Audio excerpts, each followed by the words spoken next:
Good morning students and my dear friends, I am Dr. Shalini Shukla and today is 14th of April 2023, Friday. Before starting the discussion, if you want the PDF of Financial Express or headlines of Business Standard, Economic Times or Mint, you can join me on Telegram channel. Apart from it, you can also follow me on Twitter, ResearchGate, Facebook and Instagram. Recommended play speed for this video is 1.25x.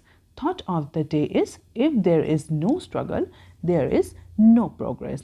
और आज के mint paper की approximately 7 important news headlines हैं, business standard की approximately 16 important news headlines हैं और आज के डिस्कशन में हम 13 न्यूज़ आर्टिकल्स कवर करेंगे। तो देख लेते हैं आज का पहला आर्टिकल जो कि मिंट के पेज नंबर 1 पर दिया हुआ है। India financial year 23 exports defy global turmoil to hit record high. As per the recent published data by Commerce Ministry, India's export has increased about 6% from previous year. तो जबकि जो अगर हम बात करें वर्ल्ड लेवल पे इस समय ग्लोबल अनसर्टनिटीज़ जिस तरीके से प्रिवेल कर रही हैं, जिस तरीके से वेस्टर्न इकोनॉमीज़ जो हैं वो रिसेशनरी कंडीशंस फेस कर रही हैं, उस अनसर्टनिटी की सिचुएशन में इंडिया का जो एक्सपोर्ट है वो अपने रिकॉर्ड पॉइंट पर पहुंच गया। अप्रॉक्सीमेटली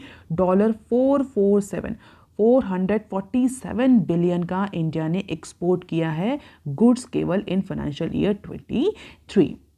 तो कहीं ना कहीं इंडिया की जो इकोनॉमिक स्ट्रेंथ है उसको इंडिकेट कर रहा है। जबकि वर्ल्ड जो है वो रिसेशन फेस कर रहा है, इंडिया का जो एक्सपोर्ट है वो इंक्रीज कर रहा है। लेकिन अगर हम मंथ इस डेटा को देखें तो जो गुड्स का एक्सपोर्ट है वो फाइनल मंथ यानी मार्च 2023 में अप्रॉक्सीमेटली $38.38 बिलियन रहा, जो कि पिछले साल सेम पीरियड में यानी पिछले फाइनेंशियल ईयर के मार्च के मंथ में अप्रॉक्सीमेटली $44.57 बिलियन था, यानी 13% डिक्रीज देखने को मिल रहा है in the month of March. Otherwise अगर हम ओवरऑल कंपैरिजन करें फाइनेंशियल ईयर 22 का फाइनेंशियल ईयर 23 से, तो 6% का एक्सपोर्ट इंक्रीज देखने को मिल रहा है। लेकिन ऐसा नहीं है कि केवल एक्सपोर्ट में ही इंक्रीज देखने को मिल रहा है। अगर हम गुड्स के इंपोर्ट की बात करें तो इंपोर्ट में 16% का इंक्रीज है in comparison to the last year.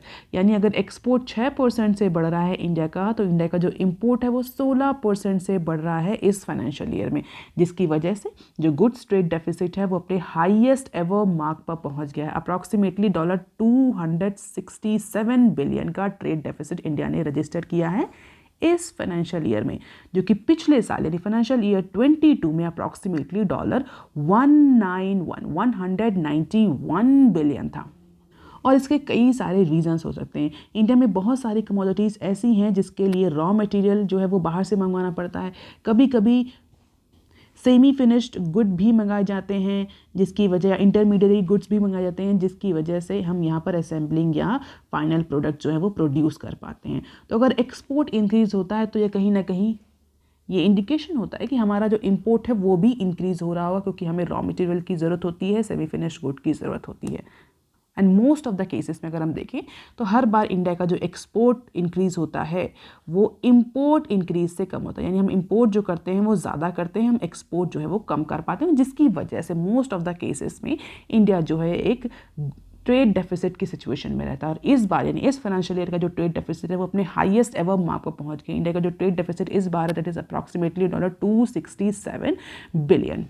और अगर ओवरऑल ट्रेड डेफिसिट की बात करेंगे तो सिर्फ बात रही गुड्स या मर्केंटाइज एक्सपोर्ट की, लेकिन अगर हम सर्विस का भी एक्सपोर्ट इंपोर्ट इंक्लूड करें तो वो अप्रॉक्सीमेटली $122 बिलियन रहा है इस फाइनेंशियल ईयर में। यानी अगर सर्विसेज को भी इंक्लूड कर लिया जाए तो थोड़ा सा ट्रेड डेफिसिट कम होता हुआ दिख रहा है, लेकिन ये भी रिकॉर्ड है। ये ओवरऑल ट्रेड डेफिसिट को अगर देखें तो ये भी अभी तक का सबसे हाईएस्ट पॉइंट है। सर्विसेज के केस में most of the time India जो है वो ट्रेड सरप्लस की सिचुएशन में रहता है, तो सर्विसेज और रेमिटेंसेज जो हैं वो इंडिया के बैलेंस ऑफ पेमेंट में बहुत इंपॉर्टेंट कॉन्स्टिट्यूएंट है, जो इंडिया का बैलेंस ऑफ पेमेंट को थोड़ा बहुत मेंटेन करते हैं। तो अगर सर्विस सेक्टर को इंक्लूड किया, सर्विस के एक्सपोर्ट एंड इम्पोर्ट को इंक्लूड कर लिया जाए तो ट्रेड डेफिसिट जो है वो ओवरऑल ट्रेड डेफिसिट जिसको हम बोलते हैं वो अप्रॉक्सीमेटली $122 बिलियन रहा है इस फाइनेंशियल ईयर में। और अगर ओवरऑल इंपोर्ट एक्सपोर्ट की बात करें, ये पहली स्लाइड में तो हमने सिर्फ गुड्स या मर्केंटाइज के एक्सपोर्ट इंपोर्ट की बात करी थी, अगर हम ओवरऑल एक्सपोर्ट इंपोर्ट को देखें तो इस बार का जो एक्सपोर्ट रहा है वो 13.84% से ग्रो किया है, including goods and services export. लेकिन इसका मतलब ये नहीं कि हमारा जो इंपोर्ट है वो डिक्लाइन किया, इंपोर्ट हमारा और ज़्यादा फास्टर रेट से ग्रो किया है, अप्रॉक्सीमेटली 17.38% का ग्रोथ रेट देखने को मिल रहा है ओवरऑल इंपोर्ट में in comparison to last year. तो ओवरऑल अगर आप एक्सपोर्ट इंपोर्ट की बात करें तो ओवरऑल एक्सपोर्ट जो इंडिया ने किया उसमें अब इस फाइनेंशियल ईयर में 13% की ग्रोथ रेट है, इंपोर्ट में 17% की अप्रॉक्सीमेटली ग्रोथ रेट है। और कंट्री वाइज अगर हम देखें तो रशिया से जो हमारा इंपोर्ट आता है वो 370% ज़्यादा हुआ है। Reason behind cheap crude oil Russia is offering, discounted crude oil Russia is offering to India, जिसकी वजह से रशिया से हमारा जो इंपोर्ट है वो 370% बढ़ा है इस फाइनेंशियल ईयर में। तो क्रूड ऑयल का इंपोर्ट भी बढ़ा है, जिसकी वजह से ये भी इंपोर्ट का जो रेशियो है बढ़ता हुआ दिख रहा है। इसके अलावा अगर हम देखें ये डेफिसिट हमें और ज़्यादा रिकॉर्ड हाई पॉइंट पे क्यों दिख रहा है, हमें और ज़्यादा इंक्रीज क्यों दिख रहा है, क्योंकि जो इंडियन रुपी है वो वीक हुआ है इस पर्टिकुलर फाइनेंशियल ईयर में। तो अगर फाइनेंशियल ईयर 22 से और 23 तक का डेटा देखें तो कहीं ना कहीं इंडियन रुपी जो है वो वीक किया है, जिसकी वजह से हमें कम एक्सपोर्ट के लिए या कम इंपोर्ट के लिए ज़्यादा पेमेंट करना पड़ा, क्योंकि इंडियन रुपी वीक है तो हमें ज़्यादा डॉलर खरीदने के लिए ज़्यादा इंडियन रुपी देना पड़ता है, जिसकी वजह से हमारा जो ट्रेड डेफिसिट है वो ज़्यादा दिख रहा है और हमारा जो फॉरेन एक्सचेंज रिजर्व है वो भी डिप्लीट हो रहा है। और इसी निगेटिव बैलेंस ऑफ पेमेंट की वजह से हम बोल सकते हैं हाई ट्रेड डेफिसिट की वजह से जो हमारा फॉरेन एक्सचेंज रिजर्व है वो अप्रॉक्सीमेटली $70 बिलियन से डिक्लाइन हुआ है। Because of this eroded forex reserve due to increased trade deficit, rising inflation and interest rate. और मंथ वाइज मंथ अगर हम देखें जनवरी से लेकर फरवरी बाय द एंड ऑफ 2022 यानी कैलेंडर ईयर अगर 22 यानी लास्ट ईयर की हम बात करें, this is not about financial year, this is calendar year. अगर हम पिछले साल जनवरी से लेकर के दिसंबर तक का फॉल देखें तो जनवरी में इंडिया का जो फॉरेन एक्सचेंज रिजर्व था वो अप्रॉक्सीमेटली $632.74 बिलियन था, जो कि दिसंबर में डिप्लीट होते होते डिक्रीज होते होते डिक्लाइन होते होते अप्रॉक्सीमेटली $562.851 बिलियन पहुंच गया था। और ये क्यों डिक्लाइन हो रहा है? डेफिनेटली जो हमारा ट्रेड डेफिसिट है वो बढ़ रहा है, ओवरऑल ट्रेड डेफिसिट बढ़ रहा है हमारा, जिसकी वजह से हमें ज़्यादा पेमेंट करना पड़ रहा है, तो हमारा जो फॉरेन एक्सचेंज रिजर्व है वो भी डिप्लीट हो रहा है। इसके अलावा इंडियन रुपी डिक्लाइन कर रहा है, जिसका इंपैक्ट भी हमें फॉरेन एक्सचेंज रिजर्व पर देखने को मिल रहा है। अब देख लेते हैं article number 2 that is given on page number 1 of Mint paper. Sitharaman voices concern over global economic outlook. तो रिसेंटली जो IMF की रिपोर्ट आई है, इंटरनेशनल मॉनेटरी फंड की जो रिपोर्ट आई है, उसके कंटेक्स्ट में या उसके बैकग्राउंड में जो हमारी फाइनेंस मिनिस्टर हैं उन्होंने कंसर्न रेज किया है, कंसर्न एक्सप्रेस किया है, किसके लिए? ग्लोबल इकोनॉमिक आउटलुक के लिए। क्यों? क्योंकि डेफिनेटली ग्लोबल इकोनॉमिक आउटलुक जैसा रहेगा उसका इंपैक्ट हमें इंडियन इकोनॉमी पर भी देखने को मिलेगा। तो रिसेंटली IMF ने वार्निंग दी है कि there is a high risk of hard landing for the world economy, और कुछ केसेस में जो ग्लोबल इकोनॉमी है, वर्ल्ड GDP है, उसका फोरकास्ट भी डिक्लाइन किया गया है। तो इसी को लेकर के जो हमारी फाइनेंस मिनिस्टर हैं उन्होंने world bank IMF development committee की मीटिंग में, जो कि DC में, वाशिंगटन DC में हो रही है, उस मीटिंग में ग्लोबल इकोनॉमिक आउटलुक को लेकर के अपने कंसर्न रेज किए हैं। हालांकि उन्होंने ये भी कहा कि इंडिया ने अपनी जो प्रोजेक्टेड ग्रोथ रेट है वो अचीव करी है इस फाइनेंशियल ईयर में, लेकिन इसके बावजूद भी हम ग्लोबल इकोनॉमिक आउटलुक के लिए कंसर्न है, जियोपॉलिटिकल एनवायरनमेंट के लिए कंसर्न है, क्योंकि उसका सीधा इम्पैक्ट जो है इंडियन इकोनॉमी पर देखने को मिलता है। आज के इंटरकनेक्टेड वर्ल्ड में कोई भी कंट्री जो है वो ग्लोबल सिनेरियो से वैक्यूम नहीं रह सकता, and that is why our finance minister is also concern about this global economic outlook, global economic recessionary situation. और अगर IMF की रीसेंट रिपोर्ट की बात करें तो IMF ने ग्लोबल जो ग्रोथ एस्टिमेट है financial year, global growth estimate for calendar year 2023, not financial year, calendar year, जो कि जनवरी से स्टार्ट होकर दिसंबर में खत्म हो जाता है, उसकी जो ग्लोबल ग्रोथ एस्टिमेट करी है फाइनेंशियल ईयर ने IMF ने, वो 2.8% करी है, जो कि पिछला अगर हम एस्टिमेट देखें इससे पहले जो प्रोजेक्शन किया था IMF ने, उसमें IMF ने 2.9% से ग्लोबल GDP प्रोजेक्ट करी थी, जिसको रिड्यूस करके 2.8 कर दिया। और ये सिर्फ IMF ने ही नहीं किया, और अदर मल्टीलैटरल इंस्टीट्यूशंस ने भी जो ग्लोबल GDP है उसमें स्लैश डाउन किया है। और इसकी वजह से जो अदर इकोनॉमीज़ हैं, डेवलपिंग मार्केट्स हैं, इमर्जिंग मार्केट्स हैं, उनके केस में भी जीडीपी डिक्लाइन का एस्टिमेशन किया है आईएमएफ ने। तो इसको देखते हुए जिस तरीके से ग्लोबल फाइनेंशियल एनवायरनमेंट चल रहा है, जिस तरीके से सिंक्रोनाइज मॉनेटरी पॉलिसी टाइटनिंग चल रही है इन्फ्लेशन को कर्ब करने के लिए, तो आईएमएफ ने एस्टिमेट किया है कि ये इसका इम्पैक्ट हमें ग्लोबल लेवल पर और हर इकोनॉमिक के पर ये इसका इम्पैक्ट देखने को मिलेगा। हालांकि इंडिया जो है इस पर्टिकुलर इशू से बहुत इफेक्टिवली टैकल कर रहा है और अदर जो काउंटर पार्ट इकोनॉमीज है उनके कंपैरिजन में जो इंडियन इकोनॉमी है दैट इज़ मोर स्ट्रेंथन। और रिसेंटली हमने सभी ने इस चीज़ को, इस न्यूज़ को कवर भी किया था कि आरबीआई ने अभी फिलहाल के लिए मॉनेटरी पॉलिसी टाइटनिंग को थोड़ा सा पॉज करके रखा है। इस बार की जो एमपीसी की मीटिंग हुई थी उसमें जो पॉलिसी रेपो रेट है, इंटरेस्ट रेट है, उसको अनचेंज रखा है आरबीआई ने। और इसी सारे कंटेक्स्ट में India is expected to grow to accelerate due to improved company and lender balance sheets after the recent bankruptcy reforms. लेकिन डेफिनेटली इन सारे इंटरनल रिफॉर्म्स की वजह से, इंटरनल रिफॉर्म्स के बावजूद भी, इंटरनल रिस्ट्रक्चरिंग के बावजूद भी, इंटरनल गुड फाइनेंशियल हेल्थ के बावजूद भी जो एक्सटर्नल फैक्टर्स हैं उसका इम्पैक्ट हम नेग्लिजिबल नहीं कर सकते, बिल्कुल ज़ीरो नहीं कर सकते। इसके अलावा जो एल नीनो की जो फोरकास्ट हुई है उसका भी इम्पैक्ट रेनफॉल पर देखने को मिल सकता है, जो फर्दर इंडियन इकोनॉमी को कई तरीके से इम्पैक्ट करेगा। डाउन साइड जो रिस्क हैं उनको और ज़्यादा पर्टिनेंट करेगा। इसीलिए जो हमारी फाइनेंस मिनिस्टर है उन्होंने इस पर्टिकुलर मीटिंग में ग्लोबल जो रिसेशन चल रहा है, जो ग्लोबल इकोनॉमिक आउटलुक है, उसको लेकर के अपने कंसर्न रेज किए हैं। अब देख लेते हैं some short news articles from Mint. Comcast make big India bet via Bodhi. So Comcast is the world second largest broadcasting cable television company, जो कि इंडियन मार्केट में एंटर कर रही है, इंडियन मीडिया और एंटरटेनमेंट इंडस्ट्री में एंटर कर रही है with initial investment of 1600 crore, यानी कि अप्रॉक्सीमेटली $200 मिलियन का इन्वेस्टमेंट कर रही है कॉमकास्ट किसमें, बोधी ट्री सिस्टम में, an investment vehicle led by Uday Shankar and James. और इसके लिए जो कॉमकास्ट और NBC यूनिवर्सल है उसको अप्रूवल भी मिल गया है CCI से। CCI stands for competition commission of India, और किसी भी तरह के मर्जर एक्विजिशन के लिए इंडिया में CCI का अप्रूवल ज़रूरी होता है। तो कॉमकास्ट रन जो NBC यूनिवर्सल है जो कि बोधी ट्री में इन्वेस्ट कर रही है, बोधी ट्री सिस्टम में, उसके लिए उसको CCI का अप्रूवल भी मिल गया है। और ऐसा कहा जा रहा है इस पर्टिकुलर मूव के थ्रू जो कॉमकास्ट की NBC यूनिवर्सल है इसको वायाकॉम 18 मीडिया में भी इनडायरेक्ट, स्मॉल इनडायरेक्ट स्टेक मिलने का जो रास्ता है वो सीधा हो गया। तो कॉमकास्ट जो है वो इंडिया में इन्वेस्टमेंट कर रही है थ्रू बोधी ट्री सिस्टम। अब देख लेते हैं next clip. Infy projects weak sale outlook and shares dive. कल के न्यूज़ में TCS के फाइनेंशियल्स के बारे में डिस्कस किया था कि TCS ने जो प्रोजेक्टेड प्रॉफिट था उससे कम प्रॉफिट ग्रोथ या ग्रोथ या रेवेन्यू ग्रोथ जो है वो रजिस्टर करी है। अब आज जो डिस्कशन है वो इन्फोसिस के रिजल्ट के बारे में। Infosys is India second largest software service company, और इसने भी जो एक्सपेक्टेड सेल थी, जो प्रोजेक्टेड सेल थी, उसके कंपैरिजन में कम सेल रजिस्टर करी है। तो अपना मार्च Q4 का डेटा पब्लिश किया है IT कंपनीज ने, और इन्फोसिस ने भी सेम ट्रेंड रजिस्टर किया है। जो एक्सपेक्टेड सेल थी, जो एंटिसिपेटेड सेल थी फॉर फाइनेंशियल ईयर 23, उससे कम सेल जो है वो इन्फोसिस ने रजिस्टर करी है as the client become cautious about spending because of the looming recessionary condition and banking crisis in the western economy. इसका भी रीज़न सेम है कि जिस तरीके से वेस्टर्न इकोनॉमीज में बैंकिंग क्राइसिस और रिसेशनरी सिचुएशन बनी हुई है, उसकी वजह से जो क्लाइंट्स हैं, उनके जो ओवरसीज क्लाइंट्स हैं इन IT कंपनीज़ के, उन्होंने अपना IT एक्सपेंडिचर जो है वो फिलहाल के लिए रिड्यूस कर दिया है, जिसकी वजह से इन्फोसिस और TCS में हमें सेम डिक्लाइन या सेम ट्रेंड देखने को मिल रहा है कि जो एंटिसिपेटेड प्रॉफिट था, जो एंटिसिपेटेड सेल थी, वो अचीव नहीं कर पा रही हैं कंपनीज। अब देख लेते हैं नेक्स्ट क्लिप।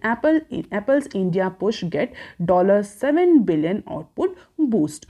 तो लास्ट फिस्कल ईयर में एप्पल इंडिया ने अप्रॉक्सीमेटली $7 बिलियन वर्थ से ज़्यादा के आईफोन जो हैं वो इंडिया में असेंबल किए हैं, and this is actually tripling 3x more production in comparison to the last year. तो world's fastest growing smartphone arena में इंडिया, एप्पल में जो इंडिया ने इन्वेस्टमेंट किया था उसका हमें रिजल्ट देखने को मिल रहा है ईयर बाय ईयर।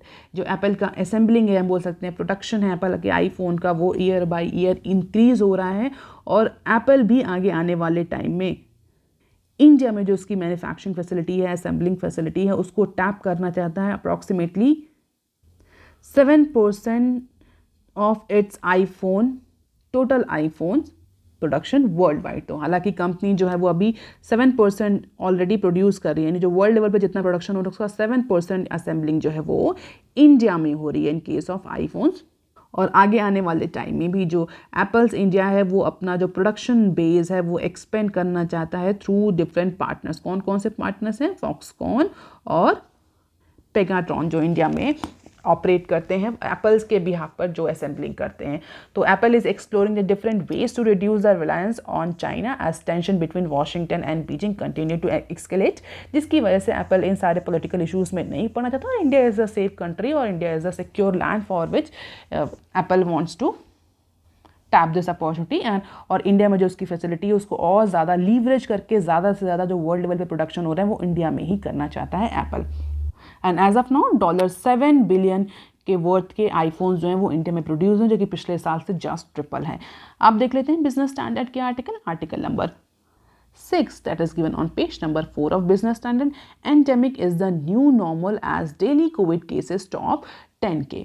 तो इंडिया में कोविड केसेस जो हैं वो कंटिन्यूसली बढ़ रहे हैं और थर्सडे को 10,000 का जो मार्क है वो क्रॉस हो गया। इट मीन्स थर्सडे को 10,000 से ज़्यादा केसेस हमें देखने को मिले और अगस्त 2022 से लेकर के ये अभी तक का सबसे हाईएस्ट डे रहा है जहाँ पर हमें कोविड के सबसे ज़्यादा केसेस देखने को मिले। तो अगस्त के बाद से ये अभी तक का सबसे हाईएस्ट नंबर है या ऐसा दिन है जिसमें सबसे ज़्यादा कोविड के केसेस रजिस्टर्ड हुए हैं।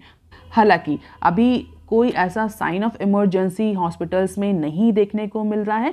पिछले स्टांसेस की कंपैरिजन में इस बार जो हॉस्पिटल्स हैं दे आर बेटर प्रिपेयर्ड और उनके पास सफिशिएंट बेड्स हैं, सैनिटाइजर्स हैं, जितने भी मेडिकल इक्विपमेंट्स हैं उनकी सफिशिएंट अवेलेबिलिटी है। जो लास्ट टाइम ऐसा हुआ था कि बेड नहीं थे, कई सारे जो पेशेंट थे वो बिना बेड या बेड की अवेलेबिलिटी ना होने की वजह से जिनकी जान चली गई थी। बट इस बार ऐसा लग रहा है as per the Business Standard, it is not my point of view, as per the Business Standard कि this time the health sector is much prepared in comparison to the previous instances. हालांकि इसके अलावा अगर preparation की और भी बात देखिए तो इस बार जो है इंडिविजुअल्स जो हैं वो बहुत ज़्यादा केयरफुल भी नहीं है। कई केसेस में एम्प्टी बॉटल्स भी मिली हैं सैनिटाइज़र की, हैंड वॉश डिस्पेंसर्स की। इंडिविजुअल्स जो हैं वो मास्क भी नहीं लगा रहे हैं। प्रॉबेबली जो फियर लास्ट टाइम देखने को मिला था वो फियर वो इमरजेंसी की सिचुएशन अभी देखने को नहीं मिल रही है। और इस बार हॉस्पिटल्स में भी कोई ऐसा स्पेसिफिक कोविड वार्ड जो है वो नहीं डेडिकेटेड है। There were some private hospitals though with the detailed covid protocols. तो कोविड प्रोटोकॉल्स को लेकर के बहुत ज़्यादा कंप्लाइंसेस जो हैं वो देखने को नहीं मिल रहे। प्रॉबेबली ये कहा जा सकता है कि जो लास्ट इंस्टांसेस रहे हैं उसने फियर जो है इंडिविजुअल्स के बिहेवियर से उसको कहीं ना कहीं हटा दिया है। और इस बार वैक्सीनेटेड होने की वजह से प्रॉबेबली हॉस्पिटलाइजेशन के केसेस भी उतने ज़्यादा देखने को नहीं मिल रहे हैं। हालांकि अभी as per now some hospitals are not ready for this emergency situation in spite of surge in cases. और इवन एक्सपर्ट्स जो हैं वो भी बोल रहे हैं कि जो ये नई सिचुएशन है this is a new normal in case of Covid journey. Pandemic जो था वो एब नॉर्मल था, लेकिन जो एंडेमिक है ये न्यू नॉर्मल है।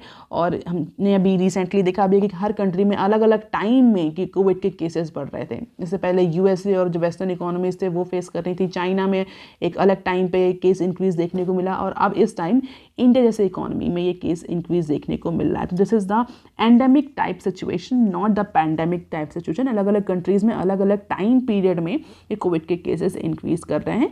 तो ये जो है वो नई नॉर्मल की सिचुएशन है। पैंडेमिक जो था वो एब नॉर्मल सिचुएशन थी जिस समय कई ज़्यादा डेथ केसेस देखने को मिले थे। And this is the current scenario, increase in highest case since August, test up over 40% since the beginning of April.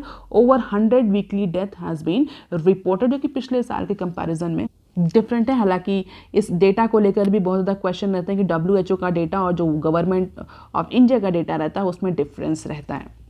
Although business standard के अकॉर्डिंग जो केसेस इंक्रीज होने के बावजूद भी बहुत ज़्यादा इमरजेंसी की सिचुएशन जो है वो हॉस्पिटल्स में देखने को नहीं मिल रही। अब देख लेते हैं article number 7 that is given on page number 6 of Business Standard. Rupee at 2-month high on better risk appetite. तो थर्सडे को इंडियन रुपी ने एप्रिसिएशन रजिस्टर किया, वैल्यूएशन रजिस्टर किया और अपने 2 महीनों के सबसे हाईएस्ट पॉइंट पर पहुंच गया अगेंस्ट यूएसडी। तो बेसिकली ये इंडियन रुपी और यूएसडी के एक्सचेंज रेट को लेकर के न्यूज़ है। और इस न्यूज़ में बताया गया कि थर्सडे को ट्रेडिंग सेशन में इंडियन रुपी ने रिकॉर्ड एप्रिसिएशन रजिस्टर किया। पिछले लास्ट 2 मंथ को अगर हम देखें तो उन दोनों महीनों में सबसे ज़्यादा अभी तक का हिट ये है जो रुपी ने जो नया एक हिट रजिस्टर किया है following a decline in dollar index. अब सडनली रुपी में हमें ये एप्रिसिएशन देखने को क्यों मिला? तो इसके कई सारे रीज़न हैं। पहला रीज़न ये है कि ऐसा कहा जा रहा है कि जो यूएस फेडरल रिजर्व है वो अपनी रेट हाइक की साइकिल के एंड पर आ गया, नियर पर आ गया। इट मीन्स जो रेट हाइक की साइकिल है प्रॉबली अब वो ख़त्म होने वाली है। अब जो यूएस फेडरल रिजर्व है वो पॉसिबली आगे आने वाली मीटिंग्स में rate policy repo rate hike पर नहीं जाएगा। क्यों? क्योंकि जो सीपीआई आया है, जो सीपीआई बेस्ड इन्फ्लेशन नंबर्स हैं वो बिलो देन एक्सपेक्टेड है, मतलब जितना एक्सपेक्ट किया था तो उससे भी lower CPI here means inflation, उससे भी कम इन्फ्लेशन देखने को मिली है, जिसकी वजह से अब पॉलिसी रेपो रेट को इंक्रीज़ करने की या इंटरेस्ट रेट को इंक्रीज़ करने की या रेट हाइक करने की ज़रूरत नहीं रह गई है। और इसी डेटा की वजह से, इसी सीपीआई डेटा की वजह से जो डोमेस्टिक करेंसी है, इंडियन करेंसी, वो अप्रॉक्सीमेटली 81.97 वर्सेस $1 पर ओपन हुई, स्ट्रॉन्गर ओपन हुई थी ट्रेडिंग सेशन में। और अगर हम इंट्रा डे हिट देखें, बीच का सेशन, तो सब ये अप्रॉक्सीमेटली 81.83 पर ट्रेड होते हुए अप्रॉक्सीमेटली 81.85 पर क्लोज हुई। तो स्ट्रॉन्गर या बोल सकते हैं ज़्यादा अप्रिशिएट करके ओपन तो हुई, लेकिन लेटर ऑन 81.85 पे जो इंडियन करेंसी है वो क्लोज हो गई। 81.85 मीन्स कि 1 USD dollar is equal to 81.85 rupees. तो जो पिछले क्लोज से अप्रॉक्सीमेटली 23 पैसा ज़्यादा था, यानी 23 पैसे का एप्रिसिएशन रजिस्टर हुआ इंडियन रुपी में अगेंस्ट द यूएसडी। और यही सेम ट्रेंड हमें डॉलर के इंडेक्स में भी देखने को मिला। डॉलर इंडेक्स भी अप्रॉक्सीमेटली 100.90 तक फेल कर गई। और जो ब्रेंट क्रूड ऑयल है वो भी वीकली ट्रेड हुआ अप्रॉक्सीमेटली $87.01 पर बैरल पर, जो ब्रेंट क्रूड ऑयल है उसका ट्रेडिंग हुआ। और अगर इस पूरे हम कैलेंडर ईयर की बात करें 2023 की, तो इस जनवरी से लेकर के अप्रैल तक का अगर हम डेटा देखें तो इस ड्यूरेशन में जो इंडियन यूनिट है, इंडियन करेंसी है, यानी जो रुपी है वो एप्रिशिएट हुआ, उसने गेन किया है अगेंस्ट यूएसडी डॉलर या ग्रीन पैक। जो ग्रीन पैक के अगेंस्ट उसने गेन किया अप्रॉक्सीमेटली 1.08% का एप्रिसिएशन हमें देखने को मिल रहा है इंडियन करेंसी में, इंडियन यूनिट में अगेंस्ट द ग्रीन पैक। हालांकि अगर हम एप्रिसिएशन की बात करें तो एप्रिसिएशन किसी एक सेगमेंट के लिए अच्छा भी होता है और किसी एक सेगमेंट के लिए एप्रिसिएशन जो होता है, appreciation here means Indian rupee का एप्रिसिएशन जो है वो अच्छा नहीं भी होता है। तो अगर हम फर्दर एप्रिसिएशन की बात करें कि प्रोबेबली आगे आने वाले मंथ में, आगे आने वाले टाइम में हमें इंडियन रुपी में और ज़्यादा एप्रिसिएशन देखने को मिलेगा, तो हो सकता है ऐसा ना हो। क्यों? क्योंकि रिजर्व बैंक ऑफ इंडिया अपने इंटरवेंशंस करते हुए जो एप्रिसिएशन है इंडियन रुपी उसको कैप कर दे। क्यों? क्योंकि Reserve Bank of India will take this as an opportunity to increase in foreign exchange reserve, जो कि कंटिन्यूअसली डिप्लीट हो रहा है because of the trade deficit. तो आरबीआई जो है वो इस एप्रिसिएशन या इस यूएसडी डॉलर की वीकनिंग पोजीशन को एज एन अपॉर्चुनिटी ट्रीट करेगी अपना फॉरेन एक्सचेंज बिल्डअप करने के लिए, और इसीलिए बहुत ज़्यादा एप्रिसिएशन जो है वो इंडियन करेंसी में नहीं होने देगी reserve Bank of India through different interventions, और उसको कैप करके रखेगी। अगर हम फॉरेन एक्सचेंज रिजर्व की बात करें तो first month of 2023 saw the foreign exchange reserve going up around by $16 billion to $578.5 billion as per this calendar year, not financial year. तो इस कुछ इनिशियल मंथ में हमें एप्रिसिएशन देखने को मिल रहा है हमारे फॉरेन एक्सचेंज रिजर्व में। क्यों एप्रिसिएशन देखने को मिल रहा है? क्योंकि हमारा जो इंडियन रुपी है वो भी एप्रिशिएट किया है इस पर्टिकुलर कैलेंडर ईयर में। तो आरबीआई बहुत ज़्यादा एप्रिसिएशन इंडियन रुपी में नहीं होने देगी और इस अपॉर्चुनिटी को अपने फॉरेन एक्सचेंज रिजर्व को बिल्डअप करने के लिए यूज़ करेगी, and this is on the upside rupee versus USD. और इंडियन रुपी जो है वो अप्रिशिएट हो रहा है और अप्रॉक्सीमेटली 1.08% का एप्रिसिएशन में अभी तक देखने को मिला है इस कैलेंडर ईयर में। अब देख लेते हैं article number 8 that is given on page number 6 of Business standard. Railway introduce HSN code to stem losses from commodity transport. तो first of its kind move है मिनिस्ट्री ऑफ रेलवे ने harmonise system of nomenclature, जिसको हम short form में HSN बोलते हैं, HSN codes को का क्लासिफिकेशन इंट्रोड्यूस किया है। किस लिए? फ्रिट के ट्रांसपोर्टेशन के लिए। अगर हम इंडियन रेलवे को देखें तो जो फ्रिट का ट्रांसपोर्टेशन है वो बहुत ज़्यादा रिवेन्यू जनरेट करता है। इंडियन रेलवे के केस में मोस्ट ऑफ द टाइम जो होता है वो पैसेंजर जो सर्विसेज होती हैं वो लॉस की सिचुएशन में होती हैं। जो थोड़ा बहुत रिवेन्यू जनरेशन होता है इंडियन रेलवे में वो कैरियर से, ट्रांसपोर्टेशन से, फ्रिट ट्रांसपोर्टेशन से, कार्गो ट्रांसपोर्टेशन से होता है।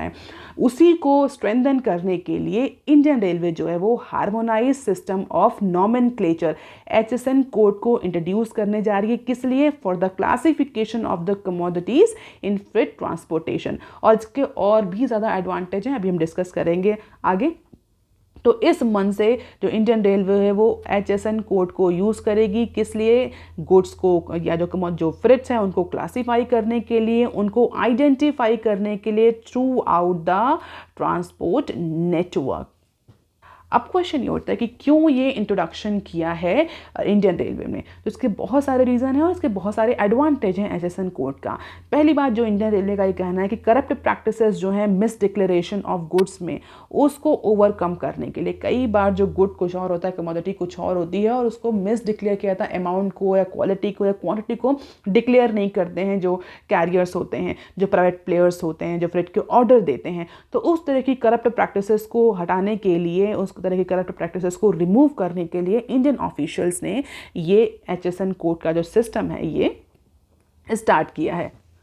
इसके अलावा इंडियन रेलवे खुद की भी जो कमोडिटीज़ हैं कई सारी जो उनको इधर से उधर ट्रांसपोर्ट करते हैं थ्रू सेल्फ डिक्लेरेशन। तो इसमें भी थोड़ा आसानी रहेगी। जो प्राइवेट प्लेयर डिक्लेयर करते हैं, जो सेल्फ डिक्लेरेशन होता है, उन सबको आइडेंटिफाई करने में बहुत ज़्यादा ईजी रहेगा। इसके अलावा एक तो फिनिश्ड गुड और रॉ मटेरियल जो डिक्लेरेशन होता है वो डिक्लेरेशन जो है वो सही होगा। इसके अलावा वैल्यूएशन में भी हेल्प मिलेगी। कैसे? क्योंकि जो अगर मिस डिक्लेरेशन होता है, क्यों मिस डिक्लेरेशन होता है? जो प्लेयर्स होते हैं वो बेसिकली चीपर कमोडिटी रिपोर्ट करते हैं। अंदर पैकेज में कोई और कमोडिटी होती है, उसको चीपर कमोडिटी के फॉर्म में डिक्लेयर करते हैं जिससे उन्हें कम रेट देने पड़े। So while transporting a commodity with much higher value often vendors declare the cheaper commodity. तो ये जो प्रॉब्लम है, ये जो वैल्यूएशन की प्रॉब्लम है, ये भी रिजॉल्व होगी। इसके अलावा जो इंडियन रेलवे खुद की कमोडिटीज़ जो ट्रांसपोर्ट करता है उसके चार्जेस अलग होते हैं। प्राइवेट प्लेयर जो ट्रांसपोर्टेशन के लिए इंडियन रेलवे को कॉन्ट्रैक्ट देते हैं उनके चार्जेस अलग होते हैं। तो वैल्यूएशन में भी हेल्प करेगा जिससे कि जो रिवेन्यू लॉस हो रहा है इंडियन रेलवे का वो भी ओवरकम होगा, क्योंकि अब आपको क्लियर डिक्लेरेशन और सही डिक्लेरेशन देना होगा कमोडिटी वाइज, और उसी तरीके से जो रेट हैं वो एप्लीकेबल होंगे। इसके अलावा जो इंडियन रेलवे का एंटिसिपेशन है कि अप्रॉक्सीमेटली 20 से 30% जो रिवेन्यू है वो इंडियन रेलवे लॉस करता है। क्यों? Because of this miss declaration of the commodity.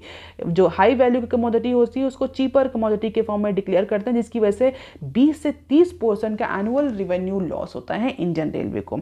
Apart from it, these HSN code are also required in e way bills as well. जिससे क्या हो सकेगा? जो डबल चेक किए जा सकेंगे HSN कोड्स के, इनके ई-वे बिल को चेक किया जा सकेगा। इसके अलावा जो कंसाइनमेंट है, जो कार्गो है, जो फ्रेट है, उसको लोकेट किया जा सकेगा through out the transportation network कि उस समय वो कहाँ पर है कमोडिटी। अगर मिस हो जाती है तो भी आइडेंटिफाई करने में आसानी रहेगी। जो अदर डॉक्यूमेंटेशन प्रोसेस है उसको चेक करने में भी आसानी रहेगी। अगर ई-वे बिल ही नहीं, इसके अलावा जो अदर और डॉक्यूमेंट्स हैं वो भी उस HSN नेटवर्क के थ्रू या HSN कोड के थ्रू चेक किए जा सकेंगे easily by using the technology. So एक बार कमोडिटी जो है वो एंटर कर गई, the system should automatically allow for choosing of the relevant HSN code and it will be verified against the class of rates. जितने उस पर रेट हैं वो चार्ज किए जाएंगे और उसी के हिसाब से वो उसका पूरा जो रेलवे का इंफॉर्मेशन सिस्टम है वो उसको ट्रैक करता रहेगा थ्रू आउट द ट्रांसपोर्टेशन। तो रेलवे को अपने फ्रेश ट्रांसपोर्टेशन में भी आसानी होगी, डॉक्यूमेंटेशन प्रोसेस में भी आसानी होगी, रिवेन्यू जो लीकेज है उसको भी कैचअप करने में आसानी होगी, जो करप्ट प्रैक्टिसेस हैं मिस डिक्लेरेशन की उसको आइडेंटिफाई करने में ईज होगा। और इन सब की वजह से जो प्राइवेट प्लेयर्स हैं उनको जो चैलेंजेस फेस करने पड़ते हैं, कई बार उनकी कमोडिटीज़ जो हैं वो टाइम पर नहीं पहुंचती, कई बार उनको लगता है कि उनकी कमोडिटीज़ को ट्रांसपोर्ट करने के लिए ज़्यादा रेट दिए गए हैं, डॉक्यूमेंटेशन कई बार उन्हें बहुत टाइम बार प्रोड्यूस करना पड़ता है। तो जो प्राइवेट प्लेयर्स हैं, जो अदर साइट है, जो ट्रांसपोर्टर्स हैं, जो एक्चुअली ट्रांसपोर्ट करवाते हैं गुड्स को, उनको भी आसानी रहेगी। तो ओवरऑल जो ईज़ ऑफ डूइंग बिजनेस है वो भी इम्प्रूव करेगा अगर ये ट्रांसपोर्टेशन और कंसाइनमेंट लॉजिस्टिक का जो पैटर्न है या स्ट्रक्चर है अगर ये इम्प्रूव करता है। So this is the good HSN network that Indian railway has introduce for first time. तो वेंडर, इंडियन रेलवे, कमोडिटी, सबके केस में this will increase the ease of doing business. अब देख लेते हैं some short news articles from Business Standard. Exports contract most in nearly 3 years in March. तो basically अभी हमने मिंट में एक्सपोर्ट की न्यूज़ कवर करी है। मिंट का थोड़ा जो कनोटेशन था वो पॉजिटिव था। मिंट ने ईयर बेसिस पे, कंप्लीट ईयर बेसिस पे डेटा को कंपेयर किया था। यहाँ पर मार्च के मंथ का जो डेटा है उसको कंपेयर किया। हालांकि मार्च की न्यूज़ भी हमने, मार्च का डेटा भी मिंट एनालिसिस में हमने कवर किया था। मैं डिस्कस किया था कि गुड्स का जो एक्सपोर्ट है वो मार्च के मंथ में डिक्लाइन हुआ है in comparison to the previous year. तो बेसिकली यही न्यूज़ बिजनेस स्टैंडर्ड ने कवर करी है कि मार्च के मंथ में जो एक्सपोर्ट है वो कॉन्ट्रैक्ट किया, इतना कॉन्ट्रैक्ट किया कि अपने 3 years के सबसे बोल सकते हैं लोएस्ट पॉइंट में कॉन्ट्रैक्शन हुआ है इस पर्टिकुलर मार्च यानी जो फाइनेंशियल ईयर 23 का जो लास्ट मंथ होता है उस मंथ में मोस्ट ऑफ द कमोडिटीज़ ने डिक्लाइन रजिस्टर किया है एक्सपोर्ट के टाइम। अप्रॉक्सीमेटली 14% का डिक्लाइन देखने को मिल रहा है। This news we have cover in Mint analysis. अब देख लेते हैं नेक्स्ट क्लिप जो कि एक्सपोर्ट से ही रिलेटेड है। 2-wheelers export fail 18% in financial year 23। तो बेसिकली ये 2-wheelers का जो एक्सपोर्ट इंडिया करता है अदर कंट्रीज में उसके एक्सपोर्ट की बात है। और रिसेंट पब्लिश डेटा के अकॉर्डिंग 2-wheelers का जो एक्सपोर्ट है वो भी अप्रॉक्सीमेटली 17.8% से फॉल किया है किस ईयर, फाइनेंशियल ईयर 23 में। तो society of Indian automobile manufacture, जिसको हम सियाम भी बोलते हैं शॉर्ट फॉर्म में, इस सोसाइटी ने, इस पर्टिकुलर ऑर्गेनाइजेशन ने या एसोसिएशन ने रिसेंटली डेटा पब्लिश किया है ऑटोमोबाइल के एक्सपोर्ट इंपोर्ट को लेकर के। और उस डेटा के अकॉर्डिंग जो 2-wheelers का एक्सपोर्ट है इस पर्टिकुलर फाइनेंशियल ईयर में वो अप्रॉक्सीमेटली 3.65 मिलियन यूनिट्स रहा, जो कि पिछले साल के कंपैरिजन में 18% कम है। And this decline is because of the rise in global inflation and weakening economies and currencies इन की एक्सपोर्टिंग मार्केट। कौन कौन से की एक्सपोर्टिंग मार्केट हैं इंडिया के लिए in case of 2-wheelers? Africa, Latin America and south Asia. तो recessionary conditions की वजह से, इन्फ्लेशन की वजह से ये डिक्लाइन देखने को मिल रहा है as per the society of Indian automobile manufacturers. अब देख लेते हैं next clip. Infy slashes financial year 24 revenue growth guidelines to 4 to 7%। तो ये भी इंफोसिस की जो Q4 की जो परफॉर्मेंस है उससे ही related, Q4 of financial year 23 की जो परफॉर्मेंस है उससे रिलेटेड है। और हमने अभी डिस्कस किया हमने मिंट में कि जो 4th क्वार्टर की परफॉर्मेंस रही वो सबड्यूड रही owing to the unplanned project road map downs and delays in decision making by the company client due to the slash down in IT expenditure. और उसी को लेकर के जो इंफोसिस है उसने अपने फाइनेंशियल ईयर 24 की जो रिवेन्यू ग्रोथ प्रोजेक्शन है उसको भी स्लैश डाउन किया, उसको भी रिड्यूस किया। अप्रॉक्सीमेटली जो इंफोसिस ने प्रोजेक्ट किया कि 4 to 7%, 4 से 7% का रिवेन्यू ग्रोथ देखने को मिलेगा फाइनेंशियल ईयर 24 में। और ये रिवेन्यू ग्रोथ जो है वो बहुत ही डेसिमल रिवेन्यू ग्रोथ है। और क्यों ऐसा है? क्योंकि ऐसा मानना है इंफोसिस का कि जिस तरीके से ग्लोबल रिसेशनरी सिचुएशन चल रही है IT एक्सपेंडिचर जो है वो रिड्यूस करेगा। आप देख लेते हैं next clip. Global economic outlook a cause of concern FM। ये न्यूज़ भी हम मिंट में कवर कर चुके हैं जहाँ पर हमारी फाइनेंस मिनिस्टर ने ग्लोबल इकोनॉमिक आउटलुक को लेकर के अपने कंसर्न रेज किए हैं, क्योंकि उनका ये मानना है कि डेफिनेटली इंडिया भी वैक्यूम नहीं रह सकता इन सारी सिचुएशन से। अब देख लेते हैं next clip. Next round of FTA talks with UK from April 24। तो जो 9th राउंड है, किसका 9th राउंड? इंडिया और UK का जो FTA नेगोशिएशन हो रहा है, इंडिया और यूनाइटेड किंगडम का जो फ्री ट्रेड एग्रीमेंट टॉक्स चल रहा है उसका 9th राउंड ऑफ नेगोशिएशन होना है। वो अप्रैल 24 से लेकर के 28 के बीच में किया जाएगा as per the commerce department officials. तो बेसिकली रिसेंटली ये न्यूज़ आ रही थी कि इंडिया और यूके के बीच में जो ये FTA डील है ये जो है वो स्टॉप हो गई because of the Khalistan movement. तो उन सारी न्यूज़ को स्लैश डाउन करते हुए, उन सारी न्यूज़ को साइडलाइन करते हुए इंडिया के जो कॉमर्स डिपार्टमेंट है उनके ऑफिशियल्स ने बोला है कि ऐसा कुछ भी नहीं है। अप्रैल 24 से लेकर के 28 तक हमारा जो 9th राउंड है नेगोशिएशन का वो स्टार्ट होगा because of this Khalistan pro Khalistan group. ऐसा कोई नेगोशिएशन में FTA नेगोशिएशन में ऐसा कोई भी स्टॉल नहीं आया है। So that is all for today student. If you like the initiative, please share it among your groups, networks and family members. And if you have any query and suggestion, you can write on comment section below. Please like, share and subscribe. Thank you. Have a nice day.